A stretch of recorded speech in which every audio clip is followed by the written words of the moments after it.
Hi guys, ArchieLuxury, and who do I recommend in America? In America, who do I recommend for quality pre-owned wristwatches? David SW, David SW, David SW. Go to davidsw.com. He is the best, the greatest pre-owned dealer in all of the United States of America. David SW, David SW, David SW. Hey guys, it's your Pontiff, ArchieLuxury. Guys, today I'm making this video about the problem with having really wealthy friends. And I gotta tell you, one of the things about being the Pontiff is I've managed to befriend people, well, they've kind of befriended me, of all walks of life.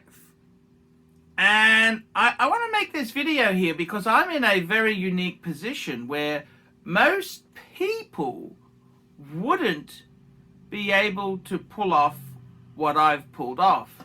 See, the problem is I'm a lower middle class person, and if I was met somebody who was, say, a upper middle or a upper lower, so upper, lower, upper, and or that you know, this is somebody who's not quite upper, but they're not, they're higher than upper middle. Okay, so the problem is, I myself as a lower middle, even though we may be very similar in our outlooks and our politics and our outlooks on life, there's also a lot of things which we do differently. Take, for example, buying a motor car. See, I would be buying a cheap Japanese eco shitbox where they would be looking at expensive European, even a bit of Italian exotica. And for me, I'm looking at economy and bang per buck. They're looking at prestige. To me, a 3 Series BMW, say a 320i base model in the 3 Series kind of executive saloon market, for me, that's an aspirational dream. For them, that's kind of a, it's kind of a couple steps down for them. So it is incredibly hard to be friends with people who are significantly more wealthy or significantly poorer than oneself. And I don't mean this in a pretentious, horrible way. I mean this in a more, how do I put this? I mean this in a more sensitive sort of way. I mean this in a more honest kind of way. And to give you an example, okay, so give you an example, I was friends with one particular dude, and his friend said to me, so this guy here was probably, I'd say $10 million. 10, and his mate was 10 to 20 million. And they said, because they know I have a love of classic cars. And they said, hey, why don't you do the rally with us? It's only 25,000 entrance fee. Let's do it all together. And I'm thinking, 25 G's? Not only do I not have 25 G's to spend, but I'd also have to take 6 weeks off, which is bloody impossible. I'd need to find 25,000 as well as keep the mortgage payments going whilst I was away. And it's just so far not feasible, it's not funny. We're in a different world. And I gotta tell you this, in all honesty, I'm pretty upfront and honest there. I don't bullshit and pretend, oh yeah, that sounds like a great... I said, man, you're out of your mind. I said, I can't afford $25,000. I said, so I'm very upfront about it. You know, the other thing is with significantly wealthy people is, see, being a lower middle class person, I'm constantly put back into place. If I say, wow, you know, if I have a crazy idea, people aren't afraid to tell me that because there's not going to be any repercussions. And I don't have employees. But see, if you do something crazy, your staff aren't going to really tell you the truth. What you find is most staff who survive are yes men. See, they always agree with you. Whatever you say, it's right, and you're clever, and your jokes are funny. The reality is they're just kissing your asshole. They are kissing your asshole.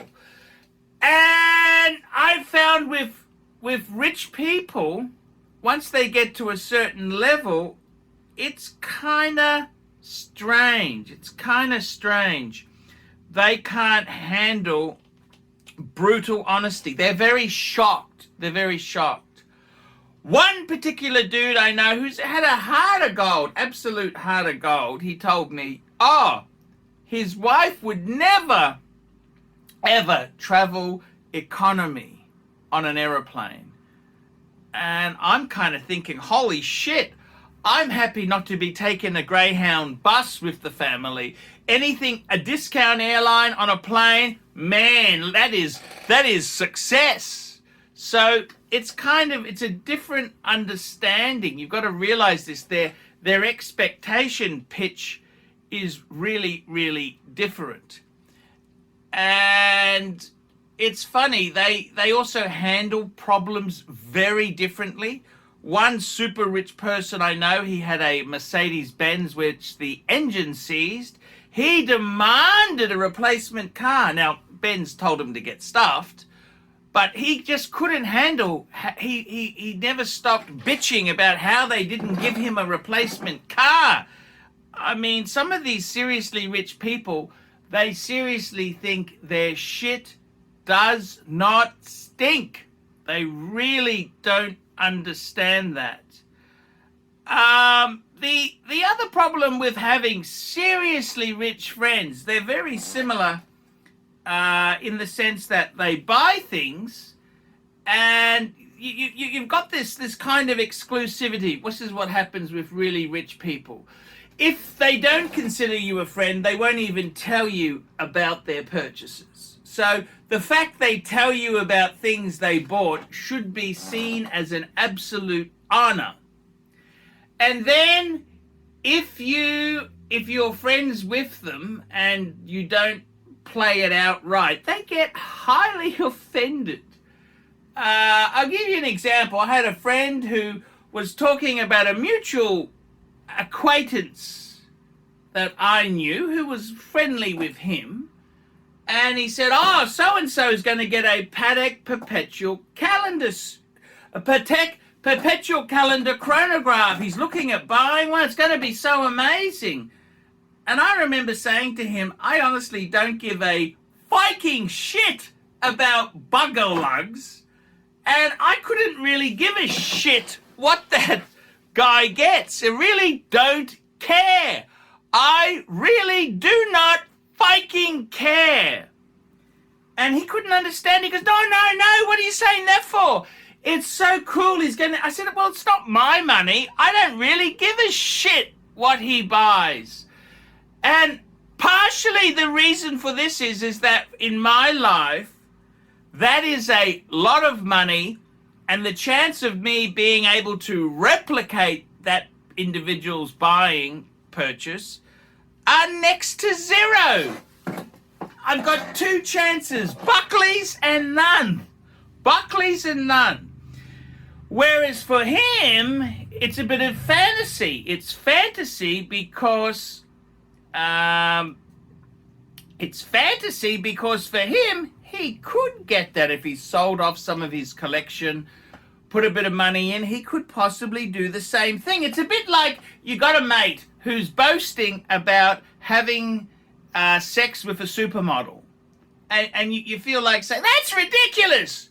But if he starts talking about Vanessa in the office, 43-year-old with 2 kids, recently divorced, it's probably more reachable. You could actually possibly do that?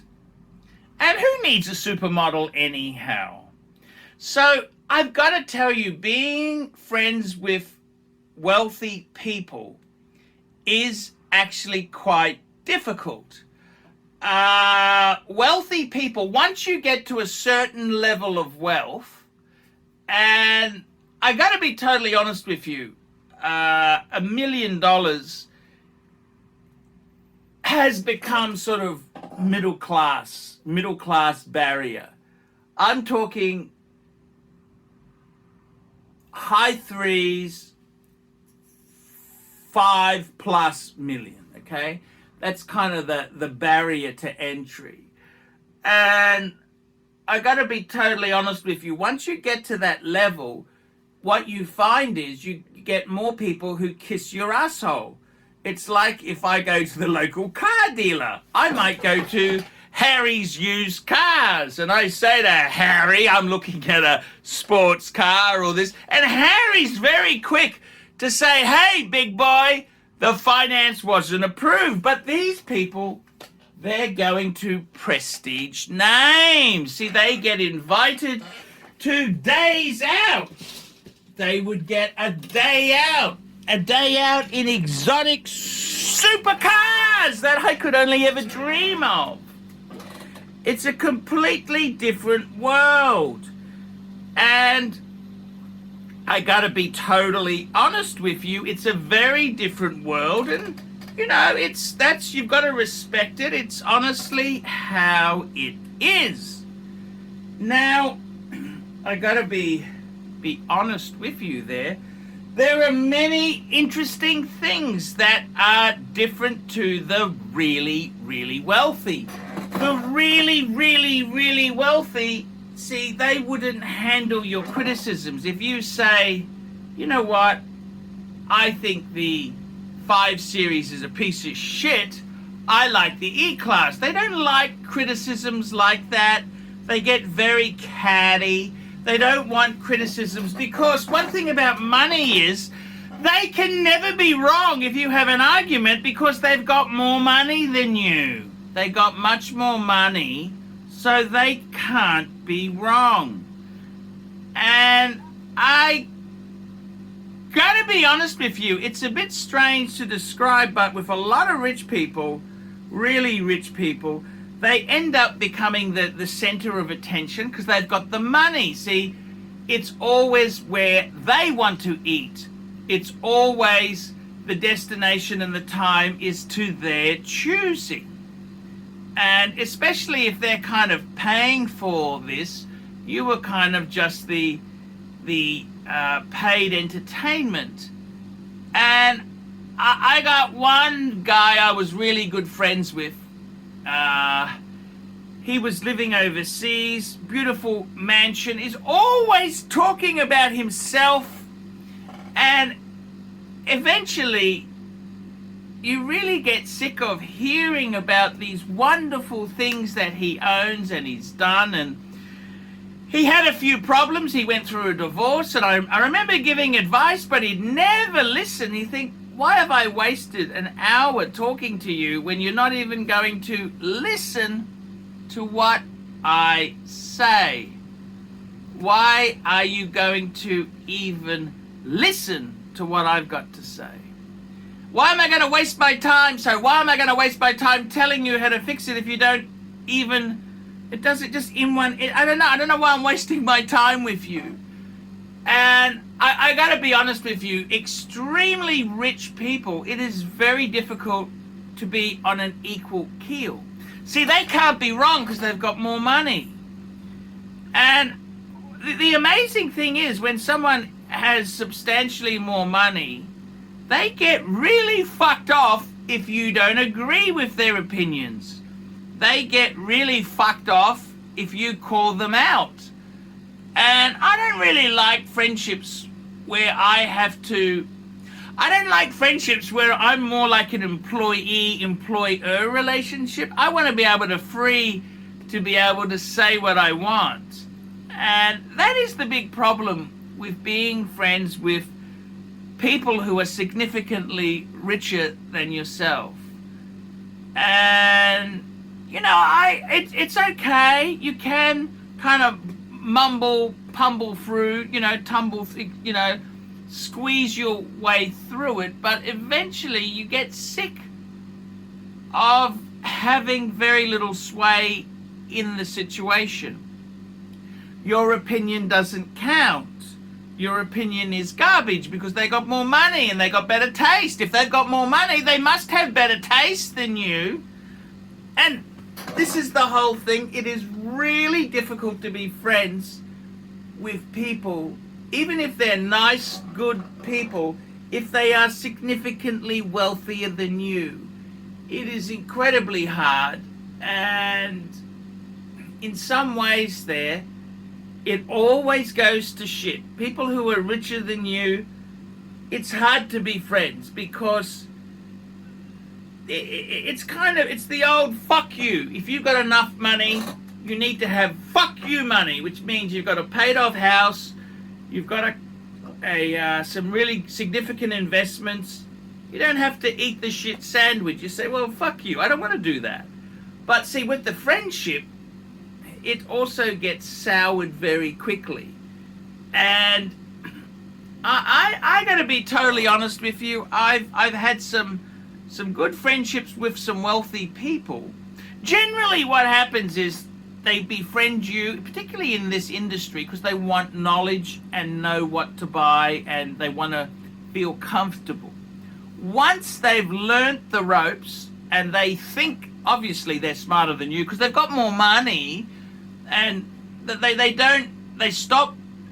I suppose the real change in the relationship is if you're friends with somebody and they're friends with you because you're a specialist. Say I'm a specialist in watches, and they want to learn about watches, so they nitpick and they pick your brains on, which is perfectly okay.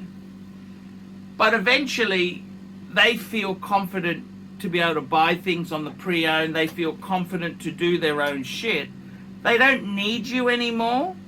So it's not that they become enemies. It's just that they kind of move away. And in my own case, I've often become sick of them as well. They've kind of become a bit of a pain in the ass. You've got to service this baggage. I don't mean this offensively. I don't mean this to upset anyone. I'm just telling you the honest truth. If you are friends with really rich people, it's a difficult dynamic to maintain because, I think they've got different expectations. They live with different lifestyles and different opinions. Whereas myself, I'm very aspirational, very nouveau riche, where they would be looking at, they got very set ways to do things and to live their life. So, I remember I had a disagreement with a really good guy who's a really good friend of mine, and I think he said to me, he was giving me an opinion of something he was buying, and I said to him, I don't know why the hell you bought it. Okay, I said to him, I don't know why the hell you bought this thing. I wouldn't have done it. And he said, well, I didn't really ask you, and it's my money. I can do what I like. That's what he said to me. And I said, yeah, but you have to waste my fucking time listening to your bullshit purchasing experience, because I don't want to waste any of my time hearing this bullshit story. I don't need to waste my time to, you're not going to turn me around in my opinion. My opinion is I think that was a stupid thing to buy. And I gotta be honest, a lot of rich people can't take criticism well. They're never wrong because they got more money. How can you be wrong when you have more money? Money buys you so much. Money buys you so much. You can never be wrong if you've got more money. Bill Gates is never wrong. Elon Musk, he's never wrong.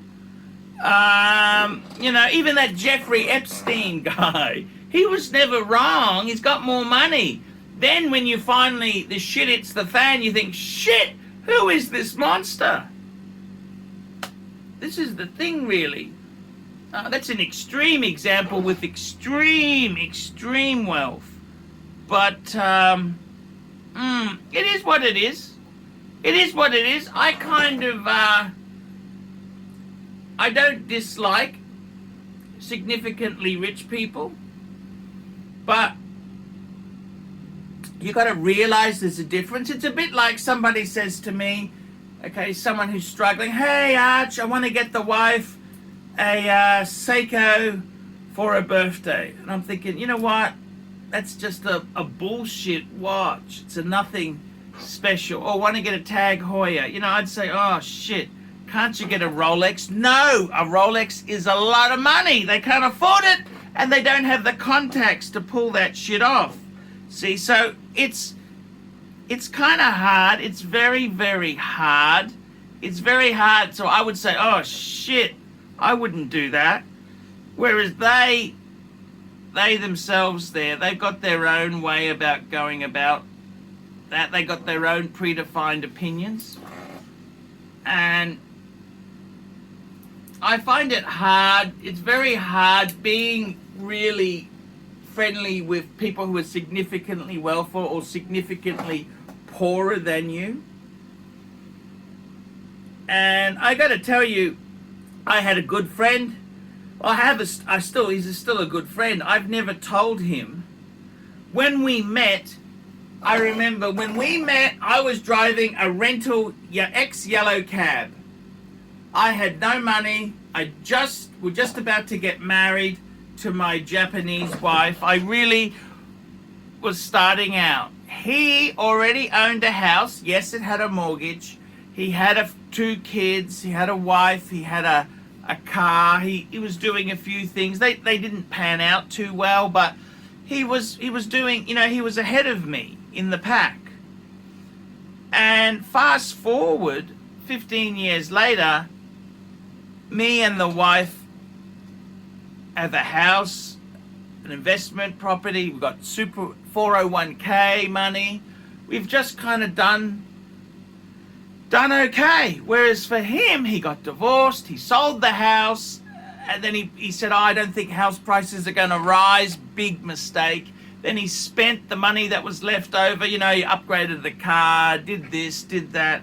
The money got spent. Then he got divorced. She got pissed off that the money was going, and it's really sad. I've never told him that I even bought the house that we live in. I don't want him to feel insecure. And this is the kind of shit that happens. This is what happens in this space. It's incredibly difficult. Believe you me, it is incredibly difficult.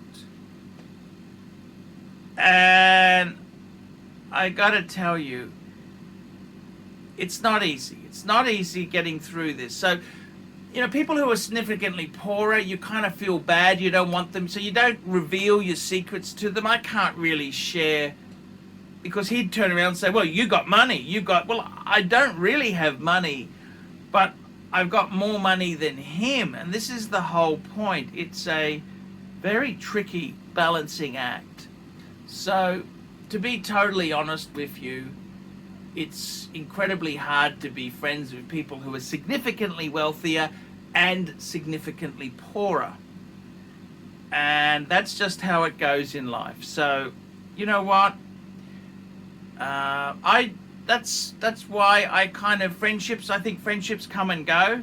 I like some friendships, I do, but you know, you've got to be aware that these things they kind of evolve and they change over time. And particularly in a hobby like watches, where a lot of people are narcissistic sons of bitches, it's kind of a sort of a hobby. Look at me, look how great I am. That's the sort of hobby it is. Whoever's got more money, they of course get the better kudos. And in some ways that's kind of the problem with this hobby. It's not skill-based, it's money-based. And that's that's just how it pans out. Okay, guys, I'm your pontiff, ArchieLuxury. Like, subscribe, tell your friends, put some comments below, and I will see you in the next one. Don't be afraid to let me know what you think, and I will see you in the next video. Hey guys, check out one of my best friends, Jamie Opulence, on YouTube. Just go to Jamie Opulence on YouTube. A fantastic channel from my good friend Jamie. Check it out, guys. Hey guys, ArchieLuxury. Guys, I want to introduce a new service to you. ValueYourWatch.com. Proud supporters of ArchieLuxury.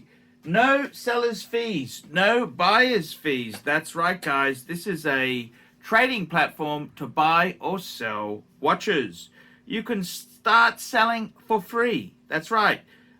We advertise our paying subscribers on Google, Facebook, Instagram, LinkedIn. It's a global platform. That's right, guys. Get $50 off the annual subscription by applying the coupon Archie when you check in there. But guys, you can try this for free straight away. Guys, you can start listing watches. ValueYourWatch.com.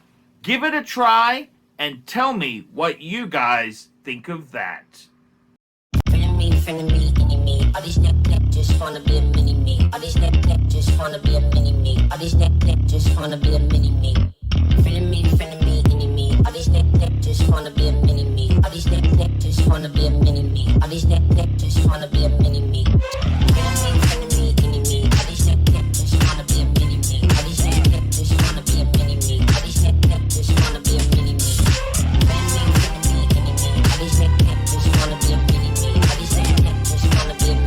All these neck.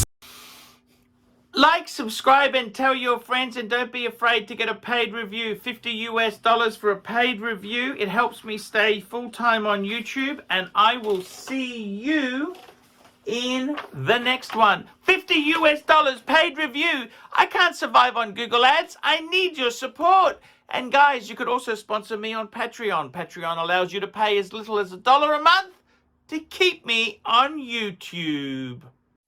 Hey guys, ArchieLuxury. Who do I recommend for watches in Brisbane and Sydney? Vintage Watch Co. That's correct. Vintage Watch Co. in Brisbane Arcade in Brisbane and the Strand Arcade in Sydney. Vintage Watch Co. Brisbane and Sydney. Ronnie, I've known him since the late 90s. Ronnie is a top bloke. Luke is a great guy. Vintage Watch Co. That is who I recommend in Australia. Check out Vintage Watch Co. and the guys' amazing range of watches. They also do service and repairs. Vintage Watch Co. That is where the pontiff goes. You know, some of my Patek's came from Vintage Watch Co. That's right, guys. Vintage Watch Co.